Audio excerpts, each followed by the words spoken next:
इस वीडियो में चर्चा करेंगे ईरान के न्यूक्लियर बम के बारे में। शिया देश ईरान तेजी से परमाणु बम बनाने की ओर बढ़ रहा है। इसराइल और अमेरिका से सीधी दुश्मनी मोल लेने वाले ईरान ने इस कदम से अमेरिका और इसराइल की धड़कनें बढ़ गई हैं। अमेरिका को यह मालूम है कि ईरान यदि परमाणु संपन्न देश बन गया तो उस पर दबाव बनाना इतना आसान नहीं रहेगा। इसराइल जो भी अब ईरान से ज़्यादा पावर रखता है, वो ईरान के परमाणु बम बनाने के बाद पावर बैलेंस भी बदल जाएगा। अमेरिका और इसराइल के साथ चल रहे तनातनी के बीच ईरान जल्द से जल्द परमाणु बम बनाने की कोशिश में जुटा हुआ है। इस बात का खुलासा खुद संयुक्त राष्ट्र की agency international atomic energy agency यानी IAEA ने किया है।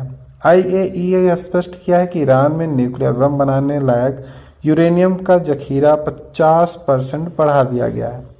इस एजेंसी का कहना है कि ईरान 1-2 नहीं बल्कि 6 परमाणु बम बना सकता है। अमेरिका ने हाल ही के समय में ईरान को डिप्लोमेटिक तौर पर हवाई हमलों में ईरान के कमांडो की मौत को घाट उतारकर जो नुकसान पहुंचाया है, उसे ईरान इंटरनेशनल बेइज्जती के तौर पर ले रहा है और पिछले 1 साल से परमाणु बम बनाने के लिए प्रयुक्त यूरेनियम के भंडार में भारी वृद्धि की है। अमेरिका की चुनौती यह है कि वह ईरान को परमाणु बम बनाने से रोके, लेकिन उसके पास ऐसा करने के लिए ज़्यादा वक्त नहीं बचा है। ईरान ने परमाणु कार्यक्रम को तेज़ी से आगे बढ़ाया है और अब तक 60% यूरेनियम का जखीरा एकत्र कर लिया है। न्यूक्लियर बम बनने के लिए उसे 90% यूरेनियम एकत्र करने की ज़रूरत है। इस स्तर पर पहुंचने के लिए ईरान को ज़्यादा समय नहीं लगेगा और न्यूक्लियर बम बनाने में सिर्फ एक कदम दूर है। अमेरिका और इसराइल को इसी बात की चिंता है। ऐसा माना जा रहा है कि ईरान एक साथ कई बम बनाएगा। IAEA प्रमुख राफेल मेरियाना ग्रोसी ने पहले आशंका जाहिर की थी कि ईरान के पास पर्याप्त मात्रा में हथियार ग्रेड स्तर के करीब यूरेनियम है। ईरान चाहे तो इसके उपयोग करके एक साथ कई न्यूक्लियर बम बना सकता है। ईरान ने दुनिया को तर्क दिया है कि वह परमाणु कार्यक्रम को आगे जरूर बढ़ाना चाहता है, लेकिन उसका परमाणु कार्यक्रम शांतिपूर्ण उद्देश्य के लिए ही है। ऑस्ट्रिया की स्थित इंटरनेशनल परमाणु एजेंसी ने अपनी रिपोर्ट में अनुमान जताया है कि इसी महीने यानी 6 फरवरी तक ईरान के पास 274 किलोग्राम यूरेनियम इकट्ठा हो चुका है। नवंबर में आगे इसकी मात्रा मात्र 92 किलो से अधिक है। रिपोर्ट के अनुसार नवंबर 2024 की रिपोर्ट में 182 किलो यूरेनियम और अगस्त 2024 में 164 किलो यूरेनियम का उत्पादन का अनुमान लगाया जाता था। ईरान ने हाई क्वालिटी यूरेनियम के उत्पादन और उसको एकत्र करने में सफलता हासिल की है। यूरेनियम जखीरे में बढ़ोतरी गंभीर चिंता का विषय है। अभी ईरान परमाणु सामग्री का उत्पादन करने वाला एकमात्र गैर परमाणु हथियार संपन्न देश है।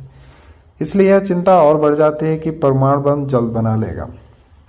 इसराइल के कैसे बिगड़े ईरान के साथ रिश्ते। ईरान, हमास, यमन और के हूथियों ने लेबनान के हिजबुल्लाह संगठन को सैन्य मदद करता है। यह संगठन ही इसराइल के दुश्मन है।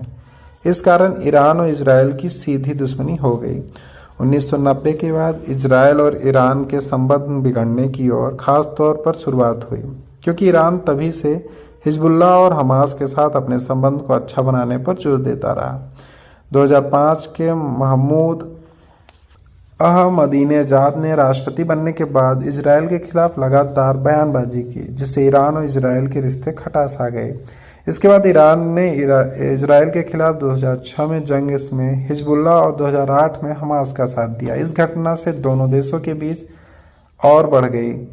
7 अक्टूबर 2023 की तारीख बहुत अहम है। इस दिन हमास ने आतंकियों ने इसराइल पर तीनों ओर से हमला किया, वहां के नागरिकों को बंधक बना लिया। इसके बाद इसराइल ने पलटवार किया और गाजा में जंग शुरू की। इसके बाद इसराइल और ईरान एक दूसरे के कट्टर दुश्मन बन गए। यह परमाणु बम ईरान कब तक तैयार कर लेता है और अमेरिका और इसराइल के लिए यह कितना चिंताजनक है और कितना हार्मफुल साबित होगा।